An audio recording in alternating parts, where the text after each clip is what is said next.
Hello friends, Tumpa kitchen and blog থেকে সবাইকে স্বাগত।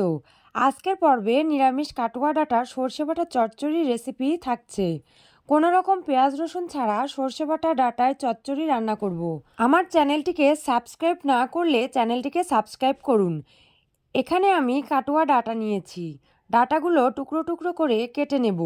এই ডাঁটার ছাল ছাড়াবো না। এই ডাঁটার সঙ্গে কিছুটা কাঁঠালের বীজও নিয়েছি। আপনারা চাইলে আলু দিতে পারেন, কাঁঠালের বীজ স্কিপ করতে পারেন। ডাঁটা আর কাঁঠালের বীজ খুব ভালো করে ধুয়ে নিয়েছি। যেহেতু ডাঁটার চচ্চড়িটা সর্ষে বাটা দিয়ে হবে, তাই সর্ষের একটা ব্যাটার তৈরি করে নেব। প্রথমে একটি বাটিতে নিয়ে নেব 100 গ্রাম সর্ষে। এরপর দেব 7 থেকে 8টা কাঁচা লঙ্কা দিয়ে পেস্ট তৈরি করে নেব। এই দেখুন, সর্ষের পেস্ট একদম রেডি। এবার উনুন জ্বালিয়ে কড়াইয়ে সরিষার তেল দিয়ে দেব। তেল গরম হলে হাফ চামচ গোটা জিরা ফোড়নে দেব। এরপর কেটে রাখা কাটোয়া ডাঁটা আর কাঁঠালের বীজ ছেড়ে দেব।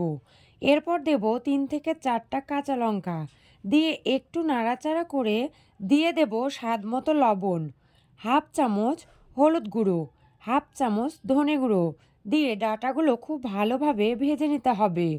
ভেজে নেওয়া হয়ে গেছে। সামান্য পরিমাণ জল দিয়ে দেব।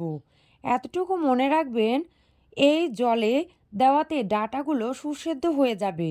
ঢাকনা দিয়ে ঢেকে দেব 5 মিনিটের জন্য। 5 মিনিট পর এই দেখুন, ডাঁটাগুলোর মধ্যে দেওয়া জল একদম শুকিয়ে গেছে। ডাঁটাগুলো সুসেদ্ধ হয়ে গেছে।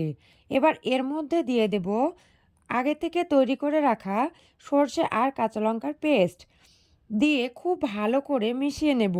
এবার নামানোর আগে ডাঁটার সর্ষে বাটা চচ্চড়িতে স্বাদ বাড়াতে হাফ চামচ চিনি ছিটিয়ে দেব।